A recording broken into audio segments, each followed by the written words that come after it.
from Augusta. You're watching News 12 at 6 o'clock.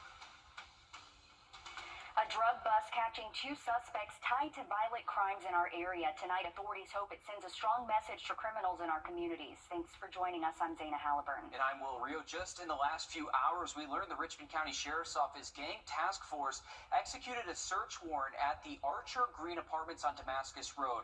It led to 3 arrests, a firearm, nearly a pound of marijuana, and more than $5,000 in cash. Now, these two suspects, Damian Bell and Zaquan McNair, both have a slew of warrants on file with Richmond County. Bell had arrest warrants for street gang terrorism, drive-by shooting, cruelty to children, aggravated assault, and more. He was named earlier this month in a 42-count gang indictment connected to a drive-by shooting at a home and other shootings at a local bar. McNair has been wanted for a murder that happened last August on Ellis Street. McNair and others were alleged to have participated in a drive-by shooting on a rival street gang, which took the life of an innocent bystander, R.G. Jones. A third suspect was also arrested today. He's facing drug and weapons charges. Richmond County Sheriff Eugene Brantley saying this alongside the announcement of these arrests, quote, "We will continue to drive down crime and remove criminals from our streets. It should be clear that gang life is a dead-end street that results in spending the rest of your life in prison or losing it altogether." Well, Augusta is in the red, and you, the taxpayer, might be on the hook for it. We've known about Augusta's deficit problem for a little over a week now.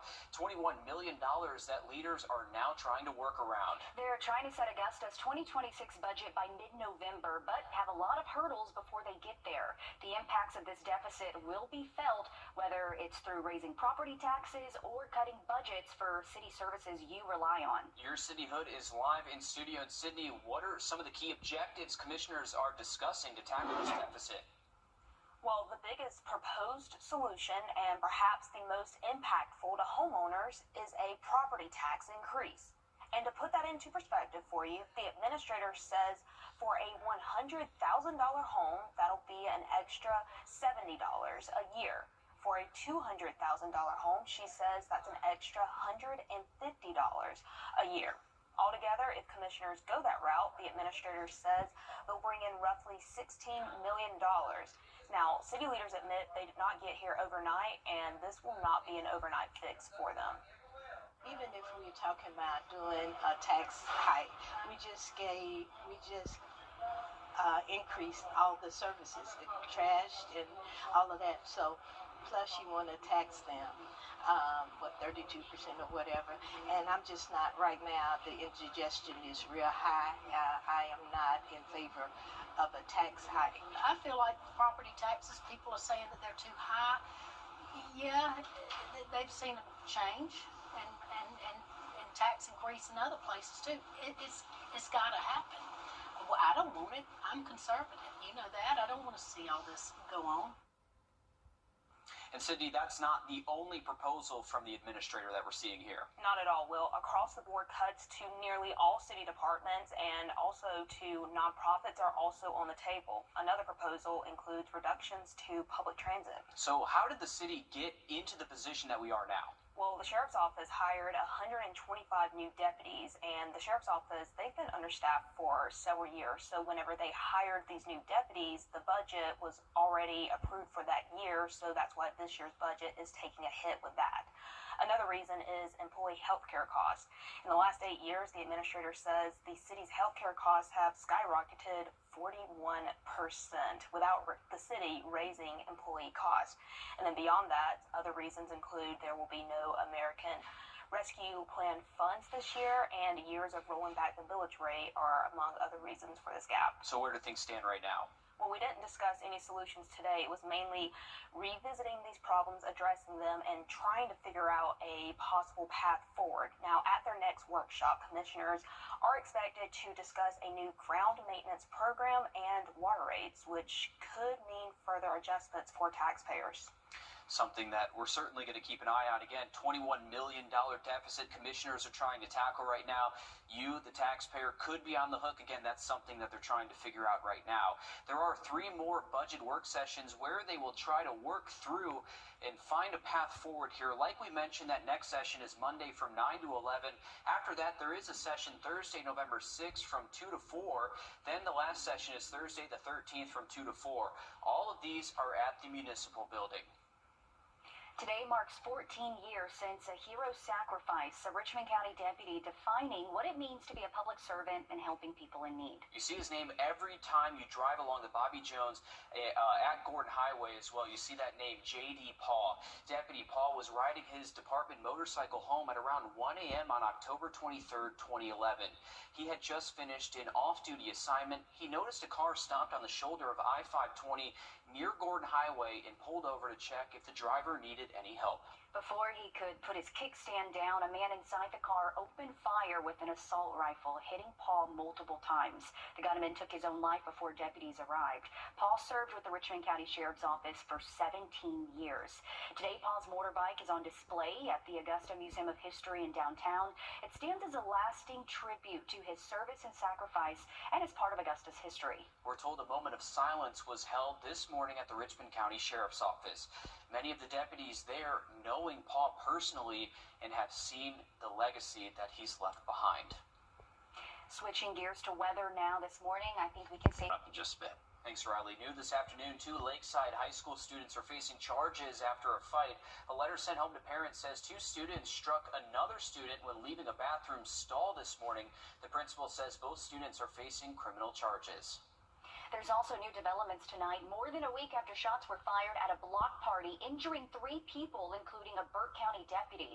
Now authorities say 19-year-old Nigel Newkirk and 19-year-old Jakari Crawford have been arrested in connection to the case.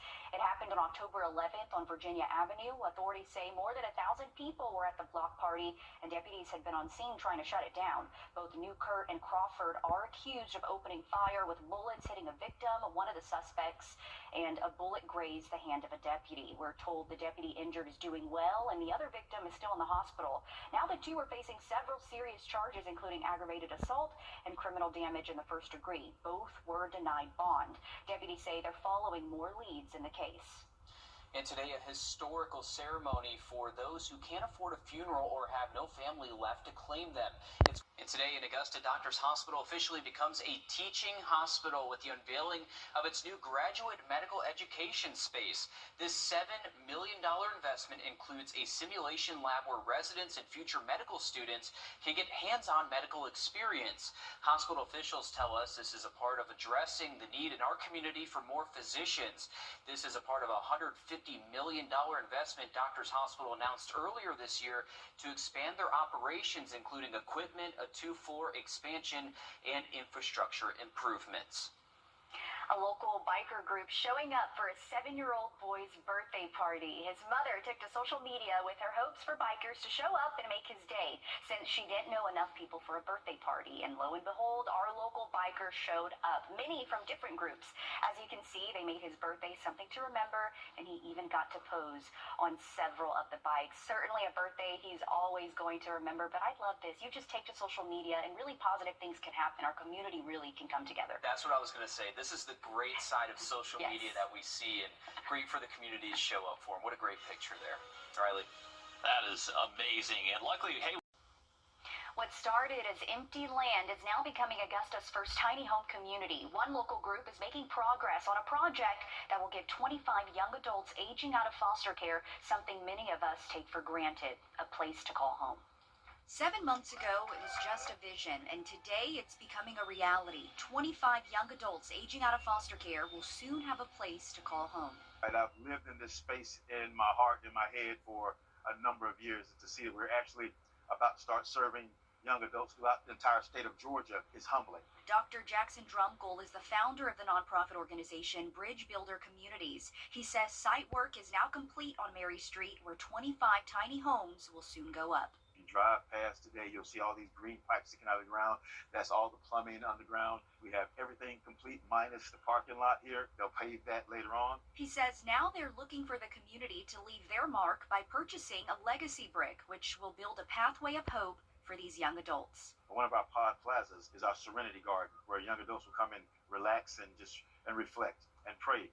And so we wanted to place some legacy bricks there so they'll know that they have a community to support them. And while these adults will soon have a place to stay, they're also carving out their future. Mental health counseling, their workforce initiatives, life skills training, and preparation for launching into life. He says this has been a project built off of relationships. Local grants, family foundations, and individuals literally giving $5 to $20 a month just to support this effort. We're just extremely excited and humbled that the city would support us. By spring of next year, what started as empty land will be home to 25 young adults ready to write the next chapter of their lives. And it's going to be really neat to see it all come together next spring. But I have to say this, I haven't been to that location since the groundbreaking in early March. And I could really visualize everything better now. You can see all the pipes sticking through, but that's where all the tiny homes are going to go. And it just really is coming to life, even with what they're doing today. Yeah, just from the video, they're making great progress out there for something that it seems like our community really does need. Those resources for those kids aging out of the foster care system. Absolutely. And this is for all of Georgia foster care kids. You can be a part of that chapter through the legacy bricks. 1,000 bricks are available to buy to have whatever you want engraved on them. They're $200 each, and you have until December 2nd to purchase one. We have more information on that and ways to support bridge builders on our website, wrdw.com.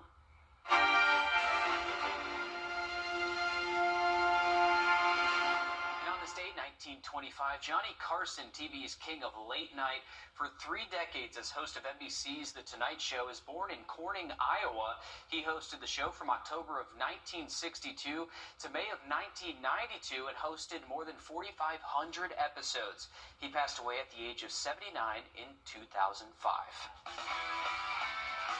Week 10 of the high school football season is here, and while those region title battles heat up, region rivals just got a whole lot hotter. We'll take you inside our game of the week next.